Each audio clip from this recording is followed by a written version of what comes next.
Chapter 7, Holes versus Hate, When Material Things Become Emotional Shields. In this chapter of our tale, the Queen presented the princess with an abundance of new treasures, chests overflowing with glittering gowns, enchanted paints for her face, delicate slippers, and sparkling jewels arrived with increasing frequency. As the princess displayed these gifts to her subjects, item after item, her voice would lift, her eyes would brighten, and for fleeting moments, genuine delight would animate her increasingly ebbing vitality. These treasures, far too many for any single princess to use, piled high in her chambers, creating labyrinths of luxury through which she would wander, touching each item with reverent fingers as if they contained some essence of identity she otherwise lacked. Yet with each chest of treasures came invisible chains. The Queen's generosity was never merely generosity. Each gift whispered of expectations, of debts to be repaid through obedience. "Look how I care for you," the gifts seemed to say. "Look how I provide what others cannot." What daughter would disappoint a mother so giving? When utterances from beyond the castle reached the princess, voices questioning her pallor, her isolation, her excessive treasures, she would respond with phrases that echoed throughout the kingdom, words she had heard other royals use when faced with similar murmurs. "They whisper because they envy," she would recite, her voice adopting that unnervingly bright tone. "They speak from their own insecurities. A true princess simply blocks their voices and continues to shine." Though she repeated these mantras with conviction, it did not escape the monster's attention. It noticed how her hand would tremble slightly when the murmur grew too loud. Her understanding of these voices was shallow, lacking the depth to realize that not all remarks were meant to harm. Some called out in concern, others in genuine question. The princess had never learned to distinguish between them, instead wrapping herself more tightly in her treasures, seeking comfort in their familiar glitter rather than facing the complicated truths that lay beyond. All the while, the Queen had started to appear more boldly within the castle walls, her calculating gaze measuring each treasure displayed, each whisper defended against, as the princess's kingdom expanded with riches, while contracting in freedom. Don't forget to consider subscribing and liking to support my tiny egg of a channel. You are all so appreciated. Thank you so much. Welcome back, Nuggets. This mother clucker has some thoughts. Let's ruffle some feathers and get into the video. Okay, Nuggets. So as always, if you are a brand new Nugget and you've never seen any others in my Eugenia series, don't worry. You can watch this one without going back and watching all the others if you don't want to, but I may reference previous videos and things that I've said in them. But like, why not? Just enjoy it. Go watch the others. This is chapter 7, and we're going to be covering a few different categories of videos that Eugenia did because they're all quite brief and some of them quite telling. So we're going to be covering a lot about hate, a lot about coping mechanisms, and financial love bombing. Oh yes. 3 things that this mother clucker is very well versed in. So this is going to be the third last video for 2014. I have 2 more coming up, which will be all about vlogs. I really like Eugenia's vlogs because they give the biggest insight as to how she's feeling at the time. Not so much kind of, quirky, random stuff that she does with her other videos, but they'll be split over 2 videos because there are so clucking many of them. But without further ado, let's get started, Nuggets, and we will jump straight into collabs. Hi, it's Eugenia, and today I'm here with my friend Chance. Hello. And today we're going to talk about how to deal with hate. So, let's talk about that. Okay, so once again, Eugenia is addressing hate. Now, she is at some sort of convention and she's found this guy. I'm not familiar with who this guy is, but clearly he's had his own fair share of hate, it seems. And we know that Eugenia has as well. Now, one thing that I want to preface with this particular topic, my nuggets, I know that this channel that you're watching me on is small. It's still in its egg formation of a channel, but I'll let you know that this is not my first rodeo. It's my second. No, I'm kidding. I have been around the internet for quite a while, and I have experienced posts or videos going like true viral. I have had my fair share of quote unquote hate in the past. And in all honesty, historically, I myself have not had the mindset or the confidence to be able to deal with that at all well.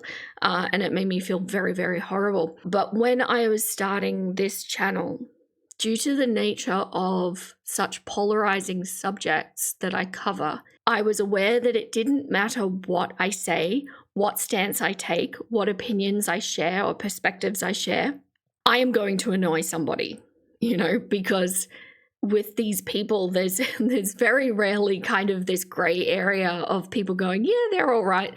It tends to be diehard supporters or detractors. And so I knew that in starting this channel, I needed to be okay with the quote unquote hate comments. And you'll notice I keep saying quote unquote hate. We'll get into it. I do not think this is the right word.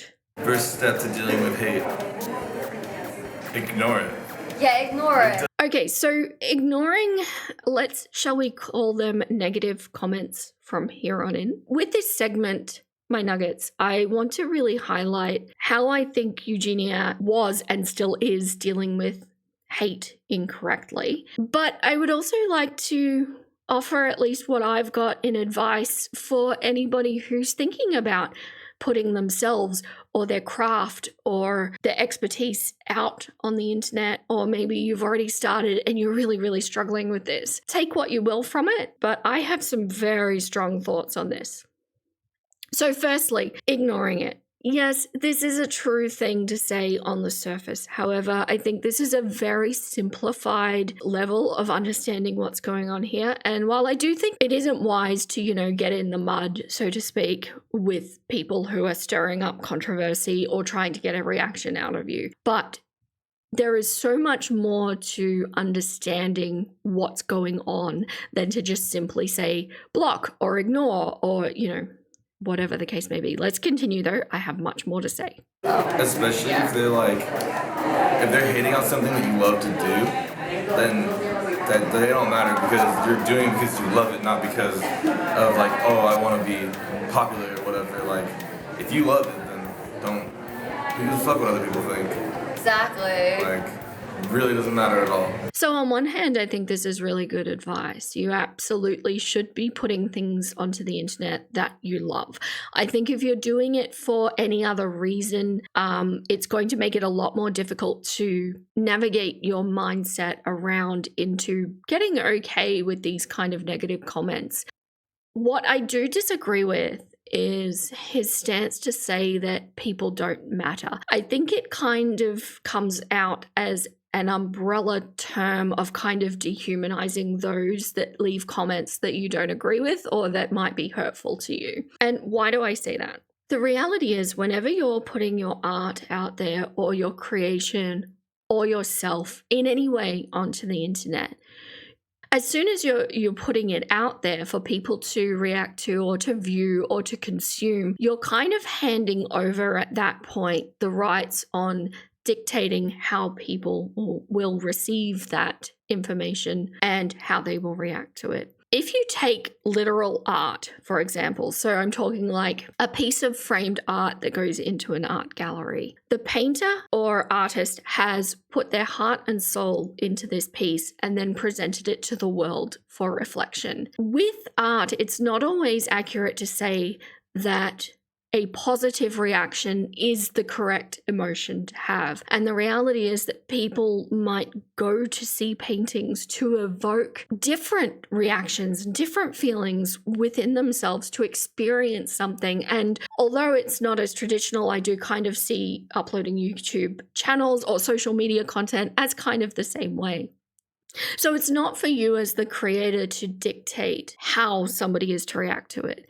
How people enjoy or react to content is completely their own journey. Sometimes people find enjoyment out of putting other people's art down, like art critics, perhaps.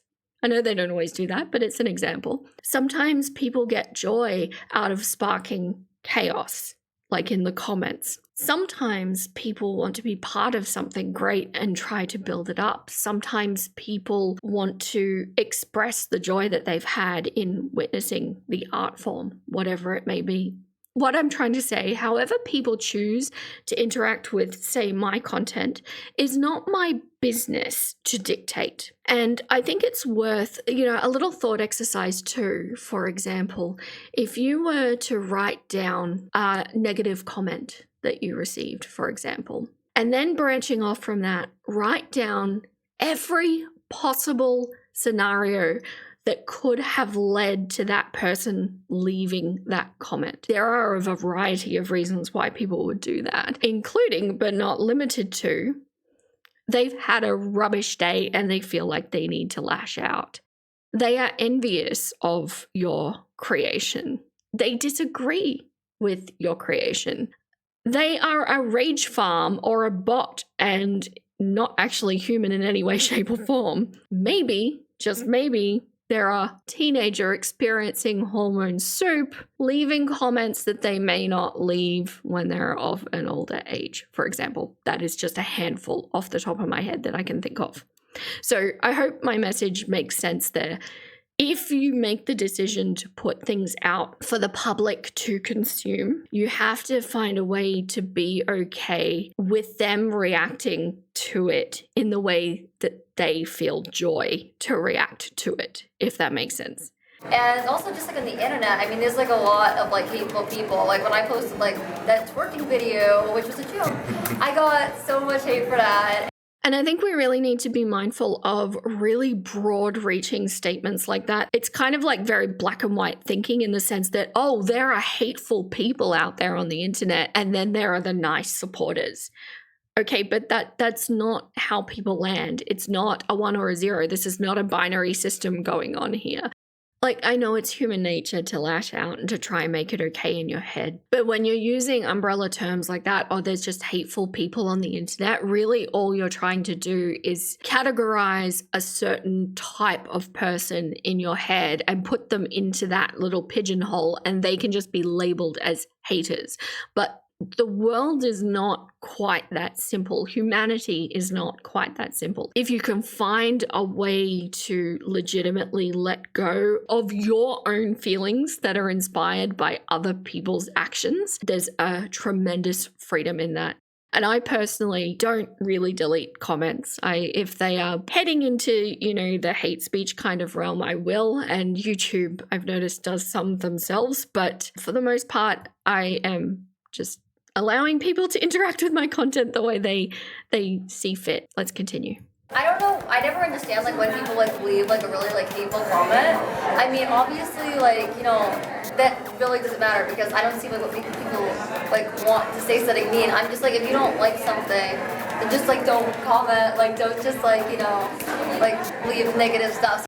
And see, this again, I don't like it when building somebody up comes at the expense of tearing somebody else down. And I think language really matters here because essentially the message that's being put across here is, oh, well, those people couldn't do it anyway. I'm superior to them and they can just go kiss a cloaca. But they're still interacting with your content. They're possibly subscribed to you. They are bringing engagement. So do you kind of see what I mean? It is a little narrow-minded, and this is why I think that Eugenia still hasn't reconciled this. It's not enough to just label people, a large group of people, haters. This is not how this should be approached. But as I've mentioned a few times in a few videos before, I don't think that Eugenia had the guidance to be able to go through this. She certainly didn't have the maturity at the time, and it's like hitting that viral fame when she did kind of froze this level of development in place for her.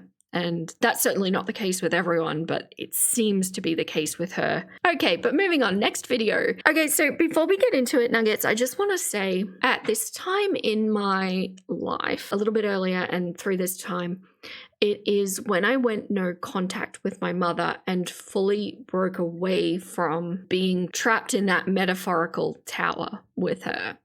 And at that point, I was experiencing extreme arrested development, and I was completely wrapped up in fears and brainwashing and trying to get away from a mistreating person in your life, shall we say. I was going through learning how to adult really fast and learning how to get my feelings in check and how to manage everything. So as a general whole, I was not aware of internet trends that were going on at this time. And I just wanted to thank my nuggets who so very respectfully educated me on a couple of things from the last video that I wasn't aware of. Like swatting, for example. I took it to mean an actual SWAT team, and now I know better. But if there's any discrepancies that you pick up on things that I've missed like that, just let me know. It was just that my life was in a bit of a crisis and I was focusing on other things at this time. But Eugenia was, of course, all about the internet trends. However, having said that, I was aware of the Ice Bucket Challenge. It was a very big one. Now, I might be about to be a little bit controversial. I am sorry, my nuggets. Eugenia left a little piece of text on this video saying that she will be donating $50 to ALS, which is great. You know, like this movement was sparked to create donations for ALS. And look, while $50, it's not nothing, but I will just highlight that this video currently has today over 6 million views. 6 million views. And you will see why in a second when I get to play this. Did she have to donate more? Of course not. And am I being a little bit, hypercritical? Maybe. The point of my commentary on this is just to highlight potentially the discrepancy of understanding of real life and perhaps the understanding of the value of money as well. And as we go through all of the clips that I'm going to raise in this video, you will see why I am highlighting this at this point. But I have tried to reduce volume where I can because my goodness, let's have a watch. Today, I'm going to be doing the Ice Bucket Challenge. So yeah, this is not going to be very fun.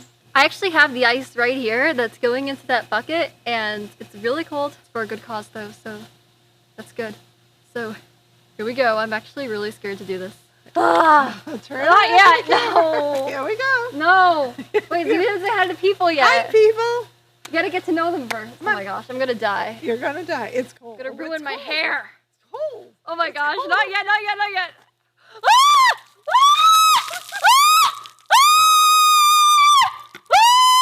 Yeah, so Ice Bucket Challenge. Is that not exactly what you thought? But the end of this video, and you can go watch it if you want to, it's still up on her channel. It just had such a vibe of, yes, this was for charity, but it kind of had more of a vibe of emphasis on I'm doing an internet challenge and I'm doing this for clout, right? I don't know. Look, people might disagree with me. That's okay. This is just the impression that I got from this. I didn't love it. It felt very narcissistic, for lack of a better term. I don't know. Tell me what you think in the comments. Let me know, my nuggets. Moving on to the next video.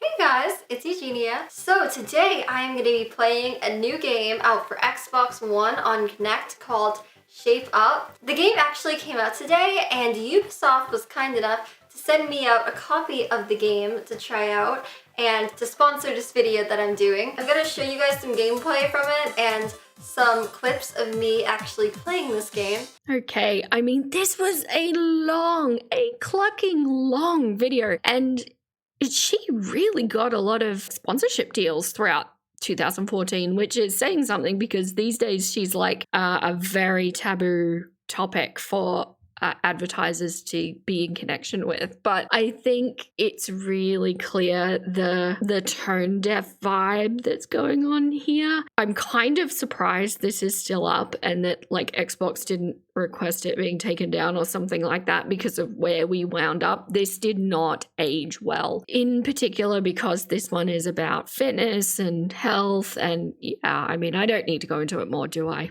Okay, so this next video was a bit of a weird collab with another YouTuber. They kind of played a truth or dare, but it was a strange collab because obviously, well, it was done digitally, which is not uncommon, but it was also like, oh, I'll just record my little bit and then I'll tack your little bit onto the end. It just, I don't know. Maybe it was just 2014 things. Hey guys, it's Eugenia. So, me and my friend Tyler Hagen decided to make a dare video for you guys. I tweeted out for you guys to send me some dares, and he also tweeted out for you to send him some dares. And yeah, we're gonna be doing some dares today. I've been dared to call a random number and tell them how swaggy and beautiful they are. I'm gonna call a completely random number. They're gonna think I'm insane. He hung up on me! Alright, well maybe he doesn't have so much swag after all. You guys want me to confess my love for Tyler, so I'm gonna do that for you. What's up, you guys? It's Tyler Hagen, and I asked you guys to give me some dares on Twitter, and you wanted to see me eat a raw egg, put a banana in my mouth while singing Gwen Stefani's Hollaback Girl, and to confess my love to Eugenia. So let's do this. And I'm going to tell you, I watched that video and oh my goodness, it got weird. Oh, like young 20 things in the mid 2010s. It was a wild time, my nuggets. Okay, so the next segment we're going to be moving on to her tutorials. A few of these involve sponsorships. A few of them are just, you know, how she does her hair and her makeup and stuff like that. I'm not going to go into a lot of detail. I just wanted to acknowledge that these happened, and this was to become a big part of her career, of course, as we know. So I like to keep them in just a little bit so we can see them and see her growth over the years. So many people have requested me to do another makeup tutorial. Today I'm going to be doing a makeup review of this mascara. So I've had so many requests for me to do a hair tutorial video. So today I wanted to tell you guys about one of my newest favorite projects actually. So recently a company called Madam Glam reached out to me about some of their nail polishes. So recently a company called AB Hair reached out to me, and I was super excited because I am really into colored hair extensions. So yeah, there's really not much to see in these. They're pure tutorials, nothing else. No behavioral elements to acknowledge or anything like that. But I just thought it was interesting to show how she developed over the years and that we could just acknowledge that they happened. Okay, and last but not least, shopping hauls. Oh, so much shopping. And now, at this time, well, when I was her age, can I just say that her and my tastes definitely run parallel here.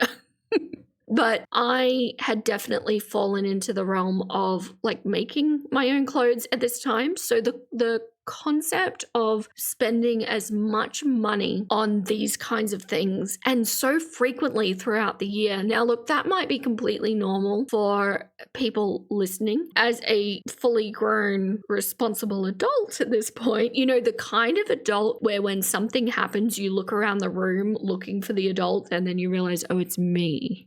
I'm the adult. That kind of adult. The thought of spending so much money on things that are not going to be used or worn or like possibly returned. Somebody floated the idea that maybe they purchase all these things just to return them, which sounds exhausting to me. You could be right, by the way. Thank you for that comment. But it just blows my mind. I think the concept of the value of $1, and when you're looking at such a young person who is earning potentially so much at this point, I think this is really crippling. And I'm going to have a lot to say, particularly about mothers, but let's get into it. The first one, she went to a different city and she had done a shopping haul, and here's what she did. A lot of you guys have requested that I did like another type of outfit-ish video or like fashion video, whatever. This just may be my favorite thing I bought in Seattle. Probably one of my favorite things I've ever bought, actually. These are really good because it costs $100, but 10% of them go to animals. And then I got this bunny hat that I thought was really cute. I know I saw the price tag on, but you know, it works. So I also got a panda bear hat. I know the tags are on, you guys. This is basically like a necklace. Then I also got it in gold. This is it in gold. And then I also got a bracelet to go with it. This is the shirt I got. And then I got it with these silver-ish pants. I thought they were really cool. And then I also got these cool like leather pants. I love black and I love leathers. And then I got this other shirt right here. I know I saw the price tag on, but you get the idea. I got this bag right here. It is pretty expensive. It was honestly like a really big gift for my mom. And it was kind of like a super light Christmas gift. And I even told her a million times she didn't have to buy it for me. She was just like, no, it's a good price. It's on sale. But I was just like, no, you don't have to. But she was like, no, I'm going to. Okay.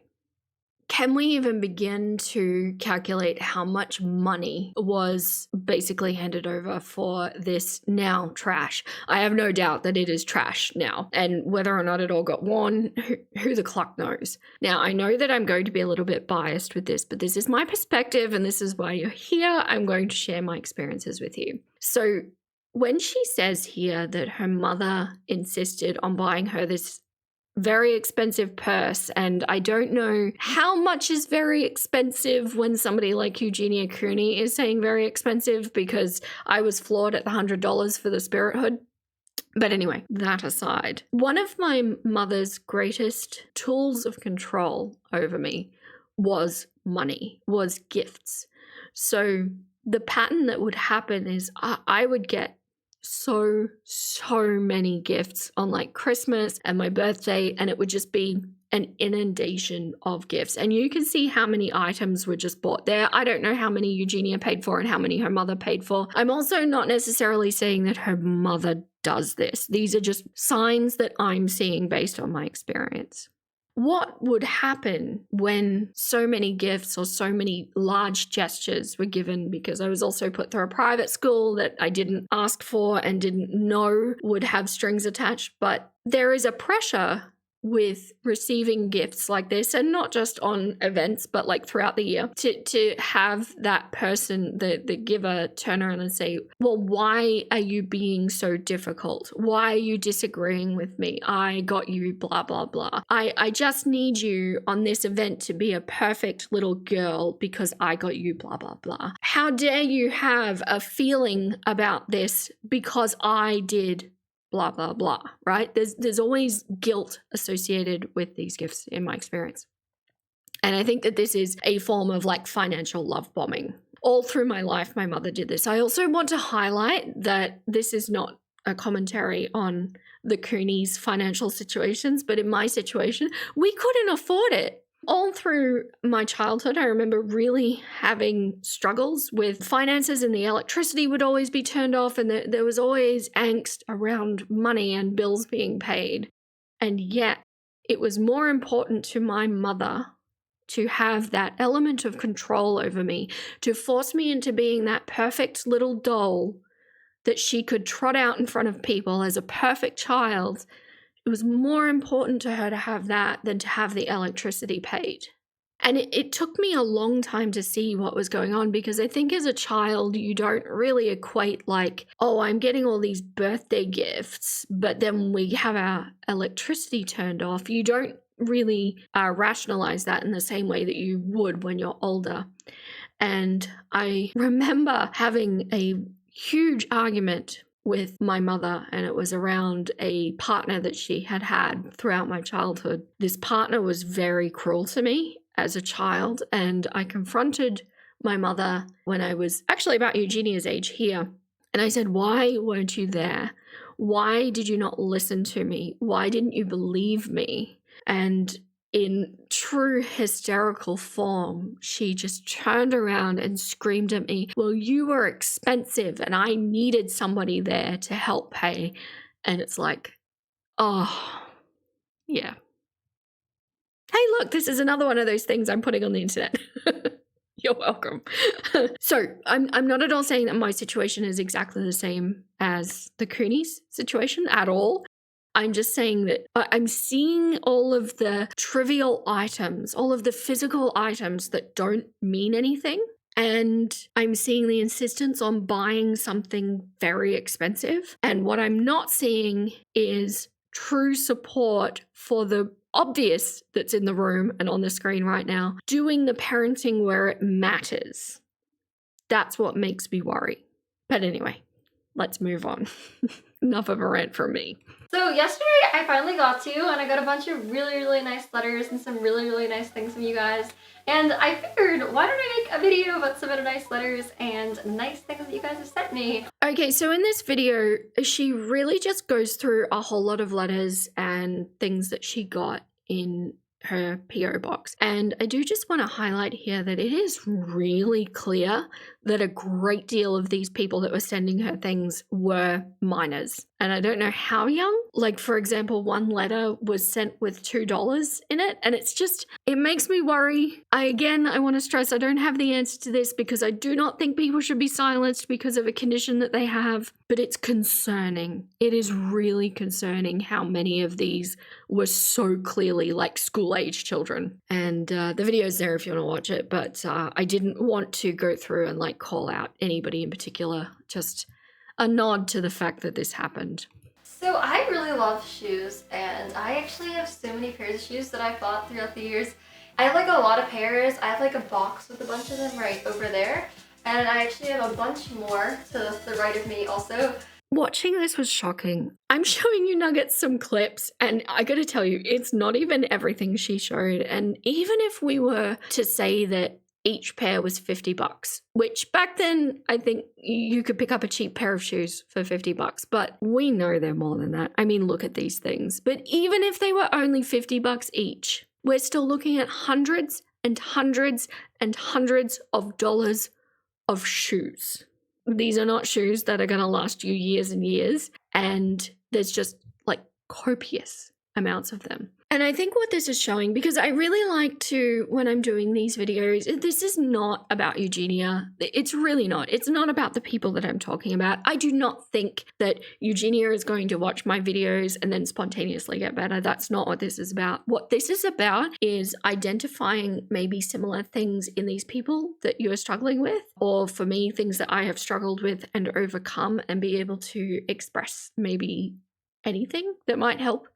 And it's really about the viewer. It's about you. So what I think we're looking at here is people as a whole do repeated behaviors because it makes them feel good in some way. Like there's a payoff, right? Even if it's like what I've discussed in an earlier video, the fact that she keeps looking at herself in the viewfinder, I think is just a cycle of her feeling anxiety about her body, checking it, seeing it, she looks okay from the angle that she's filming, and then getting a sense of relief, right? So, and then that cycle perpetuates. So the payoff is the, oh, okay, I feel I'm okay, you know, that feels good. And I think when we're looking at so many materialistic things, it's no different. It's like an instant gratification. It's a coping mechanism to release some feel-good hormones in the brain and make you feel good in that moment. But as I've discussed with Candy and Anne Boleyn, they do it a lot with like food. I think Eugenia does it with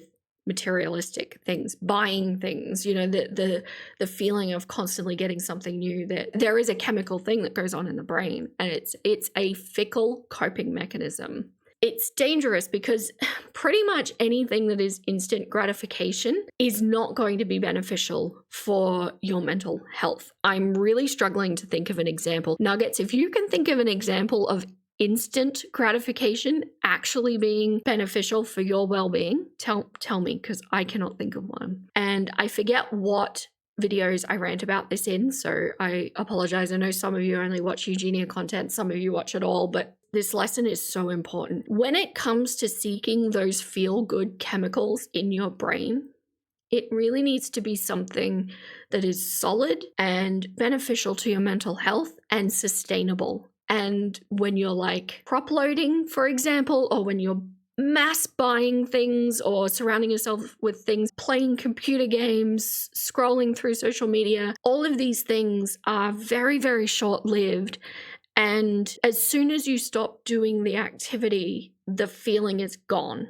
And that's what traps you in that cycle of like constantly seeking it. If this resonates with you at all, it's important to set up a set of coping mechanisms or coping structures that will enhance your life and give you those feel-good sensations. When it comes to self-soothing or self-managing your emotions, I'll use myself as an example because, you know, I mean, this mother clucker is all that she has, you know, because, you know, that's the perspective I have. But I have a series of activities that I know will make me feel better. They don't necessarily all make me feel better in every situation. So the little system that I have is acknowledging, oh, I don't feel good right now. I need something, and it usually is accompanied by like a craving for a certain food or maybe a little anxiety response or something in that department. And then I will start moving through them. I'll pick one and go, okay, I'm going to do this. For example, hand embroidery. And maybe I do that for like 15 minutes and it's just not hitting the spot. It's not doing it. So then I'll move on to maybe playing guitar. Oh, that's not hitting it. It's not, whatever. And I keep going through my activities until eventually one hits. If I really want to cheat and know it's going to work, it's exercise. Exercise does it every time without fail. It's just not always practical at every time, not at every hour of the day. And I think it's really important to develop these things. And if you're sitting there hearing the things that I just listed and you're thinking to yourself, oh, but I'm not creative, I can't do that.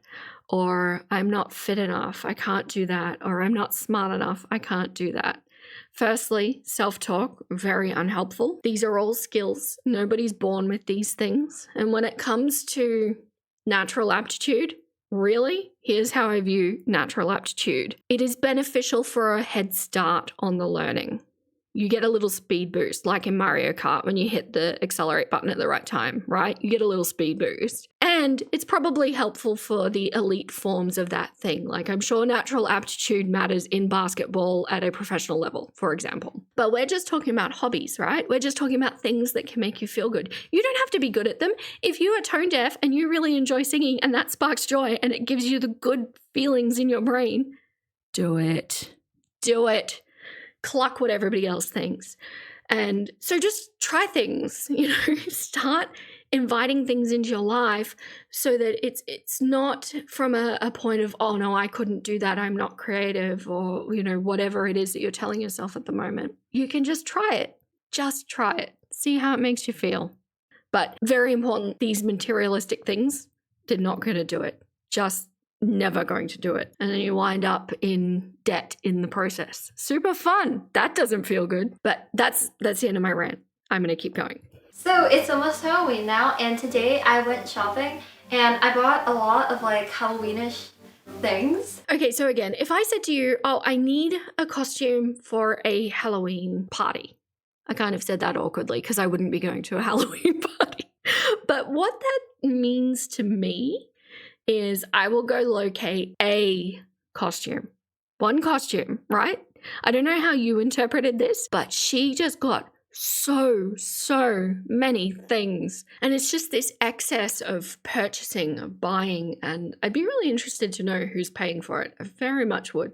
It would be very telling of the dynamic to know who's doing what. But I think we will never know. We're not there. We don't get to know. Okay, so this next video was directly after a video that we will cover in vlogs, and it was received very badly. I will let Eugenia explain. I thought I would make a video just kind of like showing you guys some of the things that I got for Christmas. I also want to make clear before I actually start showing you guys things that I got, I don't ever really ask my parents or anyone to go buy me a bunch of stuff. I actually legit didn't even really ask for anything for Christmas. It's just my mom was nice and for whatever reason wanted to buy me a bunch of stuff. Okay, so if you remember what I said about my mother, I just want to highlight to you, I'm going to show you everything that she did actually get. So everything will be on the screen. This is probably a similar amount of gifts that I would have received during those financial love bombs. And if you hear her say that she didn't really ask for them, she didn't really expect them, well, something that can be true in this kind of dynamic, speaking from personal experience, is that you can be entitled in a way without being overt about it, if that makes sense. So I actually never asked my mother for things either. And I was also very grateful for the gifts that I got. And when I was younger, quite a bit younger, I really looked forward to these gift sessions, before I realized what they meant. And I didn't ask for things because I knew that they would be there. I knew that something that my mother did always pay attention to was what I looked at in stores. Meanwhile, you know, like I say, things were not being paid for. She never helped me with my homework. She never was there for me when I needed her. But in this way, she was very attentive, which is, if you've heard me talk about my mother before, there is a huge duality to her. Somehow she managed to be completely overbearing and over-controlling and overprotective while also being incredibly negligent. And I personally am still trying to work out that duality. It is worth noting that the fact that she hasn't asked for it does not mean that she didn't know it was coming. And it also doesn't mean that she wasn't expecting it to be there in a way. Now, I could be completely off base. Maybe there are no strings with these things. I'm just really highlighting the similarities that I can see.